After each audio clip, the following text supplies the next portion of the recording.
Welcome to Frenchy Tales. Make your learning journey fun and exciting with engaging stories.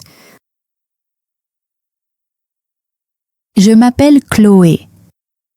J'ai 33 ans et je suis la mère de 3 adorables filles.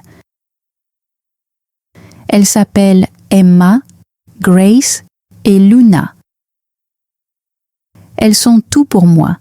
Je les aime plus que tout au monde. La vie n'a jamais été facile. Ma mère est morte quand j'étais enfant. Mon mari m'a quittée quand Luna, ma plus jeune, était encore un bébé. Il est parti et n'est jamais revenu. Il n'a jamais appelé. Il n'a jamais envoyé d'argent. Il nous a oubliés. Depuis ce jour, j'élève mes 3 filles seules. Je n'ai pas de famille pour m'aider. Je ne possède pas de maison. Je n'ai pas d'économie. Je vis dans un petit appartement à Willow Creek. Chaque mois, je paie le loyer. Chaque mois, je m'inquiète. Je n'ai pas un bon travail. Je n'ai pas de diplôme universitaire. Je n'ai pas beaucoup de chance. Mais je suis forte. Je n'abandonne pas. Je travaille comme femme de ménage. Je n'appartiens à aucune agence. Chaque mois, je cherche des maisons ou des bureaux à nettoyer. J'apporte mes propres outils. Je travaille toute la journée, souvent jusqu'à la nuit. Je lave les sols, je nettoie les salles de bain, je jette les poubelles. Certaines personnes sont gentilles, d'autres sont impolies. Certaines ne paient même pas, mais je continue. Je nettoie parce que j'ai besoin d'argent. J'ai besoin d'acheter de la nourriture. J'ai besoin d'acheter des vêtements pour mes filles. J'ai besoin de payer le loyer. Je travaille quand je suis fatiguée. Je travaille quand je suis malade. Je travaille même quand j'ai envie de pleurer.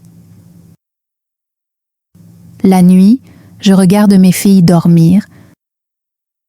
Leurs visages sont calmes, doux et pleins de paix. Je tiens leurs petites mains, j'embrasse leur front. Je murmure, je vous aime. Je rêve de leur offrir une vie meilleure. Je veux les voir sourire. Je veux qu'elles aient ce que je n'ai jamais eu. Mais la vie est lourde. Une nuit froide, je rentrais à la maison avec mes filles après une longue journée de travail. Le temps était dur, le ciel était sombre, la pluie tombait fort, la glace recouvrait les rues. Emma me tenait la main très fort. Grace et Luna marchaient tout près derrière. « Maman, j'ai froid », dit Luna. Elle n'avait que 5 ans. « Je sais, ma chérie, nous serons bientôt à la maison, » répondis-je. Je l'ai serrée contre moi et j'ai enroulé mon écharpe autour de ses petites épaules. La rue était silencieuse. Les lampadaires étaient faibles. Mes mains tremblaient tandis que je serrais mes filles contre moi. J'étais nerveuse. Puis, en un éclair, une lumière vive, un grand fracas, une douleur aiguë. Tout devint noir. Quand j'ai ouvert les yeux, J'ai vu un plafond blanc au-dessus de moi. J'ai entendu un bip régulier. J'ai senti l'odeur des médicaments. J'étais à l'hôpital. J'ai essayé de me redresser, mais une douleur a traversé mon corps. Ma tête était lourde, mes bras étaient faibles. Puis je me suis souvenu, l'accident. Mes filles, où étaient-elles? J'ai essayé de parler. Emma, Grace, Luna. Ma voix était sèche, ma gorge brûlait. Une infirmière s'est approchée de moi. Elle avait l'air douce. Elle m'a adressé un léger sourire. « Ne bougez pas trop, dit-elle. Vous avez eu un grave accident. »« Mes filles, ai-je murmuré. Où sont mes filles ?» Elle a posé sa main avec gentillesse sur la mienne. « Elles sont là. Elles sont en sécurité. » Des larmes ont rempli mes yeux. Je veux les voir. Quelques minutes plus tard, la porte s'est ouverte. 3 petites silhouettes ont couru à l'intérieur. « Maman !» ont-elles crié. Elles m'ont serrée, embrassée, tenu les mains. Je me suis effondrée en larmes, les serrant contre moi. Le médecin est entré. Son visage était sérieux. « Vous avez la jambe cassée, dit-il. Vous avez besoin d'une opération. Vous aurez besoin de temps pour guérir. » Mon cœur s'est rempli de panique. Je dois travailler, je dois payer le loyer, je dois nourrir mes enfants. Le médecin a secoué la tête. Vous devez vous reposer. Puis, quelque chose de pire m'a frappé. Les produits de nettoyage que j'avais empruntés à une amie étaient détruits dans l'accident.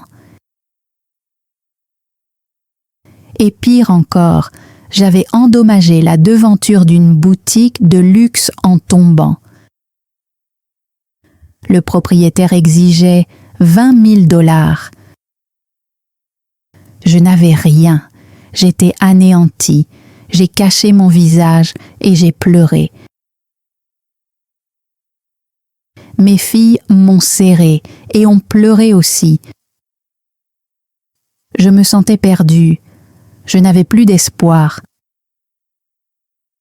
Le lendemain, quelque chose d'inattendu s'est produit.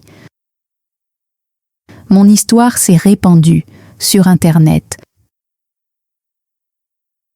Les gens ont vu mon visage. Ils ont vu mes filles. Ils ont vu à quel point la vie avait été dure. Beaucoup d'inconnus bienveillants ont envoyé de l'argent pour m'aider. Puis un soir, j'ai reçu un appel. Une voix grave a parlé. « J'ai entendu votre histoire. Je veux vous aider. » La peur m'a envahi. « Qui êtes-vous » ? « Vous le saurez bientôt, » dit-il. 2 jours plus tard, un groupe de personnes est venu à l'hôpital. Ils ont apporté des fleurs. Ils ont apporté des vêtements chauds pour mes filles. Puis un jeune homme est entré. Il avait des yeux pleins de bonté. Il a souri doucement et s'est assis à mon chevet. « Vous ne me connaissez pas, dit-il, mais moi, je vous connais. » J'étais confuse. « Pourquoi voulez-vous m'aider » Il a souri, de nouveau. « Parce que je le peux. » Des larmes ont coulé sur mon visage. Je ne sais pas quoi dire. il a posé sa main sur la mienne. Vous n'avez rien à dire. Quelques jours plus tard, quelque chose d'incroyable est arrivé. Le jeune homme et son équipe ont payé toutes mes factures d'hôpital. Je n'avais plus à m'inquiéter, mais ce n'était pas tout. Un matin, ils ont emmené mes filles et moi dans un nouvel endroit.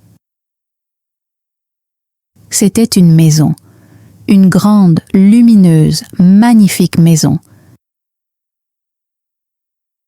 « C'est pour vous », dirent-ils.